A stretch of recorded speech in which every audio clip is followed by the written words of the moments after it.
ಈಗಾಗಲೇ ಉಭಯ ಮಠಗಳ ನಡುವೆ ಬಹಳ ದೀರ್ಘವಾಗಿ ಅವಸ್ಥೆಯಲ್ಲಿ ನಡೆದಂತಹ ವಿಚಾರದಲ್ಲಿ ಎಲ್ಲರಿಗೂ ಕೂಡ ಒಂದು ರೀತಿಯಾದ ಗೊಂದಲ, ಒಂದು ರೀತಿ ಬೇಸರ, ಒಂದು ರೀತಿಯಾದ ಒಂದು ಅಸಹ್ಯ ಭಾವನೆ ಏನು ಉಂಟಾಗಿದೆ. ಇದಕ್ಕೆ ನಾವು ಕೂಡ ತುಂಬ ಒಂದು ನಮ್ಮ ಬೇಸರವನ್ನು ಕೂಡ ವ್ಯಕ್ತಪಡಿಸ್ತೇವೆ. ಯಾಕೆ ಹೇಳಿದರೆ, ಇಂಥ ಒಂದು ಪವಿತ್ರ ಕ್ಷೇತ್ರಗಳಲ್ಲಿ ದೊಡ್ಡ ದೊಡ್ಡ ಮಠಮಾನ್ಯಗಳು, ಧಾರ್ಮಿಕ ಮುಖಂಡರು ನಾವು ಈ ತರಹ ಇಲ್ಲಿ ಗದ್ದಲವನ್ನು ಮಾಡಿಕೊಳ್ಳುವಂಥದ್ದು ಸಮಾಜಕ್ಕೆ ಉತ್ತಮವಾದ ಸಂದೇಶವನ್ನು ರವಾನಿಸುವಂಥದ್ದಲ್ಲ ಇದು. ಆದರೆ ಈಗಾಗಲೇ ನಾವು ತಿಳಿಸಿದಂತೆ ಈ ಪೂಜಾರಾಧನೆಯ ವಿಷಯದಲ್ಲಿ ರಾಘವೇಂದ್ರ ಸ್ವಾಮಿಗಳವರ ಮಠ ಯಾವತ್ತೂ ಕೂಡ ಮುಕ್ತವಾಗಿ ಒಂದು ವಿಚಾರದಲ್ಲಿ ಇದೆ.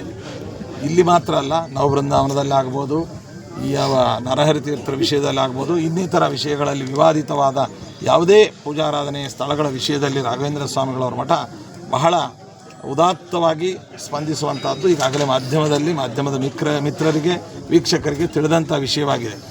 ಆದರೆ ಇವತ್ತಿಗೂ ನಾವು ಹೇಳ್ತೇವೆ, ನಾವೊಬ್ಬರೇ ಪೂಜೆ ಮಾಡಬೇಕು ಅನ್ನುವಂತಹ ಯಾವುದೇ ಬಿಗುಮಾನಗಳು ಅಥವಾ ಹಠ ನಮಗಿಲ್ಲ.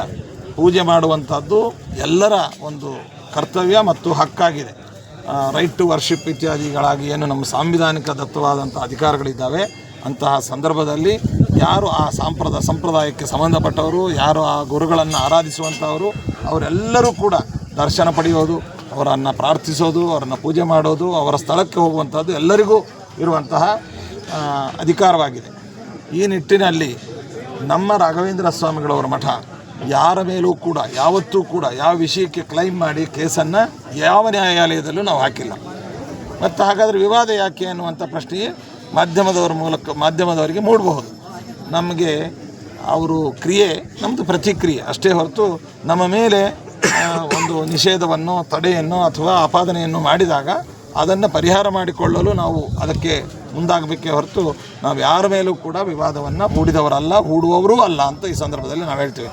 ಈಗೂ ಕೂಡ ನಾವು ಪರಮಠದವರ ಜೊತೆಯಲ್ಲಿ ಕೂಡಿ ಸೌಹಾರ್ದಯುತವಾಗಿ ಇವತ್ತು ಆರಾಧನೆ ಮಾಡಲಿಕ್ಕೆ ನಾವು ಸಿದ್ಧರಿದ್ದೇವೆ.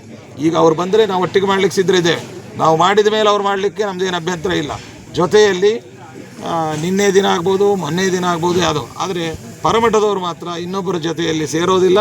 ನಾವೇ ಮಾಡಬೇಕು, ಇನ್ನೊಬ್ಬರು ಮಾಡಬಾರ್ದು ಅನ್ನುವಂಥ ವಿಚಾರಗಳನ್ನು ಅವರು ನ್ಯಾಯಾಲಯಗಳಲ್ಲಾಗ್ಬೋದು ಅಥವಾ ಬಹಿರಂಗವಾದ ಹೇಳಿಕೆಗಳಲ್ಲಿ, ಸಾಮಾಜಿಕ ಜಾಲತಾಣಗಳಲ್ಲಿ, ಮಾಧ್ಯಮಗಳಲ್ಲಿ ಎಲ್ಲ ಕಡೆಯಲ್ಲೂ ಕೂಡ ಅವರು ಹೇಳ್ತಾರೆ. ಆದರೆ ಅವರ ದೋಷವನ್ನು ನಾನಿಲ್ಲಿ ಎಣಿಸೋದಿಲ್ಲ. ಅವರೂ ಕೂಡ ಈ ದೇಶ ಕಾಲ ಪರಿಸ್ಥಿತಿಗಳನ್ನು ಅನುಸರಿಸಿ ಸಮಾಜದ ಸಂಘಟನೆಗೆ ಸ್ಪಂದಿಸಿ ಸೌಹಾರ್ದವನ್ನು ಅವರು ಕೂಡ ತೋರಿದಲ್ಲಿ ನಾವು ಕೂತ್ಕೊಂಡು ಮಾತಾಡಲಿಕ್ಕೂ ಸಿದ್ಧರಿದ್ದೇವೆ. ಯಾರಾದರೂ ಉಭಯ ಬಣಗಳಿಗೆ ಸಮಾನರಾದಂಥವರು ಕೂತ್ಕೊಂಡು ಇದನ್ನು ಪರಿಷ್ಕಾರ ಮಾಡಿದರೂ ಅದಕ್ಕೂ ನಾವು ಸಿದ್ಧರಿದ್ದೇವೆ. ಅಥವಾ ಮತ್ಯಾವುದೇ ಸರ್ಕಾರಗಳು, ಸರ್ಕಾರಿ ಅಧಿಕಾರಿಗಳು ಕುಳಿತು ಇದನ್ನು ಪರಿಹಾರ ಮಾಡಿದರೂ ನಾವು ಸಿದ್ಧರಿದ್ದೇವೆ. ಅಥವಾ ನ್ಯಾಯಾಲಯಗಳು ಉಭಯರಿಗೂ ಯೋಗ್ಯವಾದಂತಹ ಒಂದು ಸಾಮರಸ್ಯದ ಯಾವುದೇ ವಿಚಾರಗಳನ್ನು ಆದೇಶಿಸಿದರೂ ಕೂಡ ನಾವು ಅದನ್ನು ಶಿರಸಾವಹಿಸಿ ನಾವು ಮಾಡಲಿಕ್ಕೆ ಸಿದ್ಧರಿದ್ದೇವೆ. ಒಟ್ಟಿನಲ್ಲಿ ಇಂತಹ ಕ್ಷೇತ್ರಗಳು ಗೊಂದಲದ ಮತ್ತು ಜಗಳದ ಅಥವಾ ಪ್ರಕ್ಷುಬ್ಧ ವಾತಾವರಣದ ಕ್ಷೇತ್ರವಾಗಬಾರ್ದು ಎಂಬುವಂಥ ಕಳಕಳಿ ಮಾತ್ರ ನಮಗಿದೆ. ಇದನ್ನು ಯಾವುದೇ ಹೆಸರನ್ನು ಗಿಟ್ಟಿಸಿಕೊಳ್ಳಲು ಅಥವಾ ಯಾರೋ ಮೆಚ್ಚುಗೆಯನ್ನು ಪಡೆಯಲು ಹೇಳ್ತಾ ಇಲ್ಲ. ಇದು ವಾಸ್ತವಿಕವಾದ ಕಳಕಳಿಯನ್ನು ಹೇಳ್ತಾ ಇದ್ದೀವಿ. ಇದಕ್ಕಿಂತಲೂ ಹೆಚ್ಚು ಈ ಸಂದರ್ಭದಲ್ಲಿ ಮಾತನಾಡುವುದು ಸೂಕ್ತವಲ್ಲ ಅಂತ ನಮಗನಿಸುತ್ತೆ. ಯಾಕೆಂದರೆ ನಾವು ತುಂಬ ಆ ವಿದ್ಯಾರ್ಥಿಗಳ ಒಂದು ಸಾವಿನಿಂದಾಗಿ ನಾವು ತುಂಬ ನೊಂದಿದ್ದೇವೆ. ಮತ್ತು ನಾವು ಇಲ್ಲಿ ಈಗ ಪೂಜೆಯನ್ನು ಸಾಂಕೇತಿಕವಾಗಿ ಯಾವುದೇ ವೈಭವದ ಕಾರ್ಯಕ್ರಮ, ಜಯಘೋಷಣೆ, ಮತ್ತೊಂದು ಯಾವುದನ್ನು ಮಾಡದೆ ಸಾಂಕೇತಿಕವಾಗಿ ಧಾರ್ಮಿಕ ಪೂಜೆಗಳನ್ನು ನಾವು ಮಾಡಿಕೊಂಡು ಅವರ ಸದ್ಗತಿಯನ್ನು ಪ್ರಾರ್ಥಿಸಿ ಮತ್ತು ಸಮಾಜದಲ್ಲಿ ಶಾಂತಿ ಸೌಹಾರ್ದತೆ ನೆಲೆಗೊಳ್ಳಲಿ ಅಂತ ಕೂಡ ಗುರುಗಳಲ್ಲಿ, ದೇವರಲ್ಲಿ ಪ್ರಾರ್ಥಿಸಿ ನಾವು ತೆರಳುತ್ತಾ ಇದ್ದೀವಿ. ಗುರುಗಳೇ